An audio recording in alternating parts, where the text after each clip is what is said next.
Yes guys, welcome back to the channel. In this video today, I'm going to be running you over progressive overload, what it means, how to apply it to your own training to help you build muscle.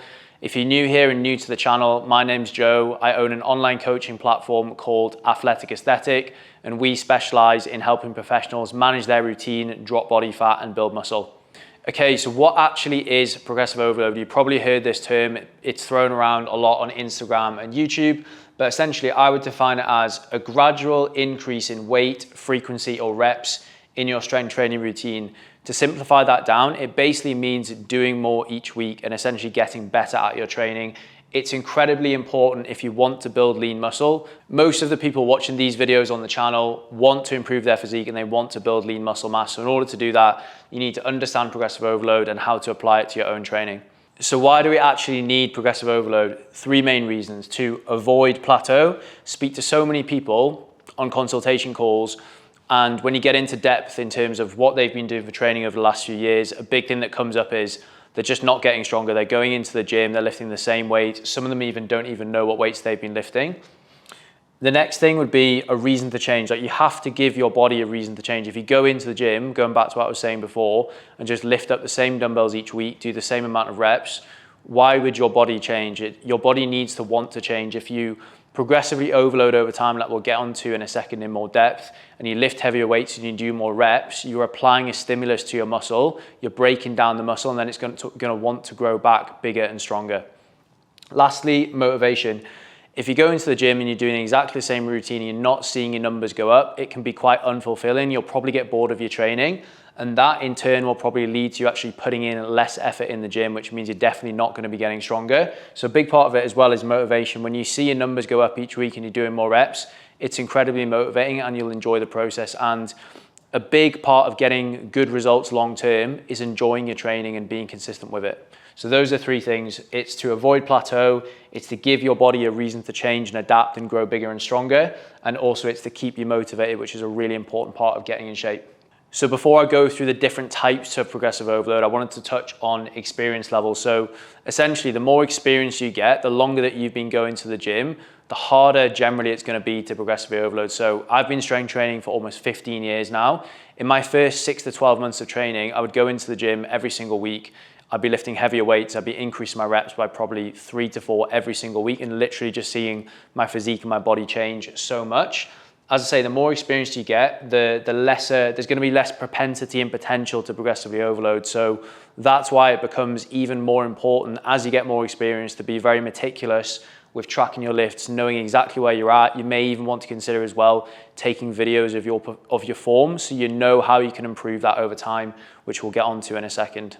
So before I get into the different types of progressive overload, I just wanted to touch on experience level. So essentially, the longer that you get through your training, your lifting journey, generally the harder it's going to be for you to progressively overload. So I've been lifting for over 14 years now.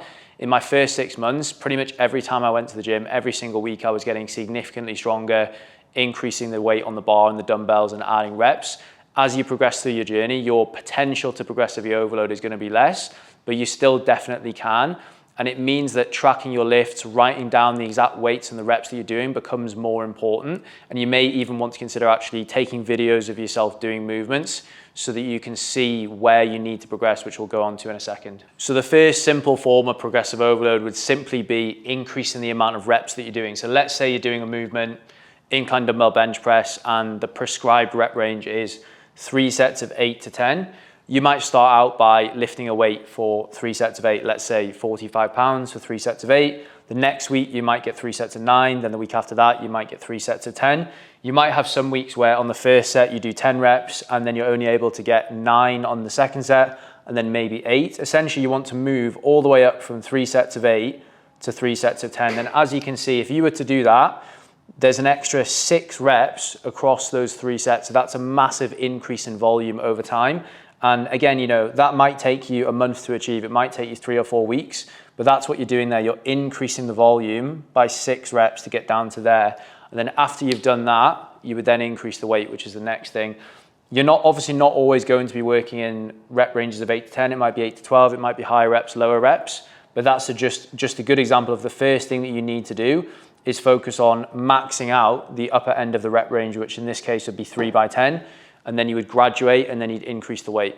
So the next one is pretty self-explanatory. It's increasing weight, and we did obviously just touch on that before. So let's say we're using that example of incline dumbbell bench, 45 pounds, 3 sets of 8 to 10. You complete 3 sets of 10 at 45 pounds. Then what you would do is increase the weight to maybe 50 pounds, and you would start again on 3 sets of 8 and build that all the way up. And then you would probably increase the weight to 55 pounds. So increasing the reps and increasing the weight are the two main forms of progressive overload, I would say.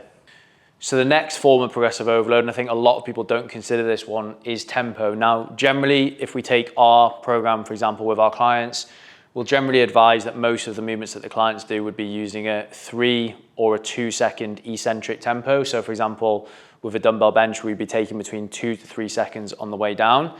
I do find as people start to increase the reps and increase the weight, generally the tempo will start to speed up because it feels more challenging. So if you found that you've maxed out the upper end of the rep range, maybe for example, using the example before of 45 pounds to 3 sets of 10, just readdress your tempo and make sure that you actually were taking 2 to 3 seconds on the eccentric. And if you find out that you weren't, you can stick with that weight and those amount of reps and actually just focus on slowing down your tempo a little bit.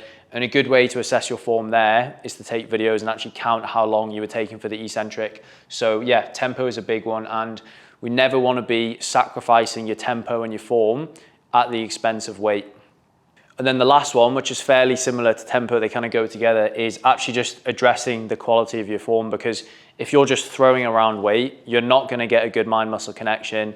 You're not going to get as good a stimulus. You're probably not going to build as much muscle in the long run. The risk of injury is much higher. So again, if you've maxed out a rep range, just take videos of yourself and make sure that your form is absolutely spot on. So the two main forms of progressive overload, the simple ones, increase the weight that you're lifting, increase the amount of reps that you're doing.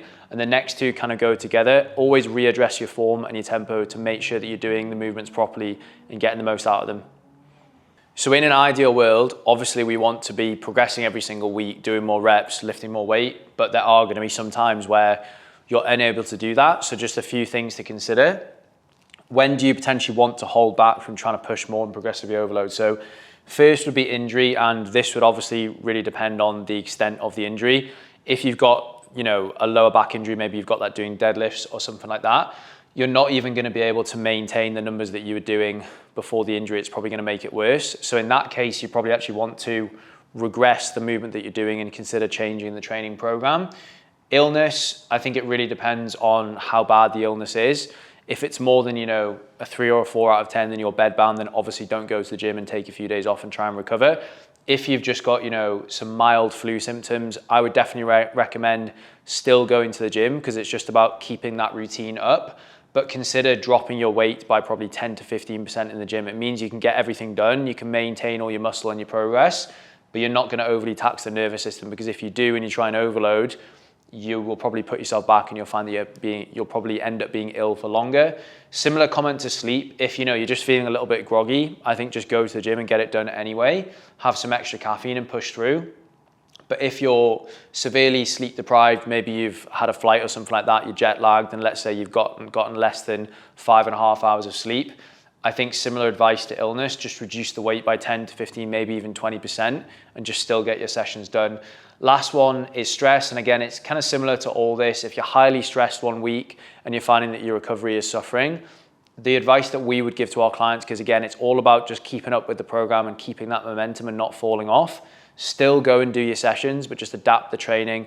If you are feeling incredibly stressed, maybe just focus on the first 3 to 4 movements in your training routine, reduce the volume slightly, or maybe just opt for some lower intensity cardio instead of higher intensity cardio or heavy weight training, whatever you were doing. So there are obviously some cases where you're going to have to adapt your training, but the most important thing is just trying to stay as consistent as you can.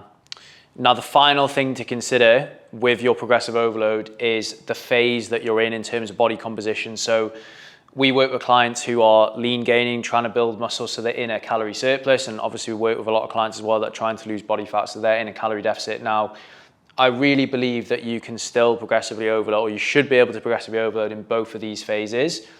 If you can't, then you probably need to look at lifestyle factors like sleep and stress. But your ability to progress in a surplus is going to be far greater than someone who is in a calorie deficit. This doesn't mean you can't progress, but it just means the rate of progression is probably going to be slower when you're in a deficit, because obviously you're going to be on lower calories. There's going to be less carbohydrates in the diet. You probably will be doing more activity if you're in a deficit, maybe cardio or more steps. So your ability to overload is going to be less, because there's only so much energy that you can actually allocate to your training across the course of the week. So that's just something to consider there. But if you've enjoyed this video and you found it useful and you're interested in finding out how we can help you with a tailored training and nutrition plan, please find the link to the application form for our coaching in the bio with this video. I'll be in touch to arrange a one-to-one call after that.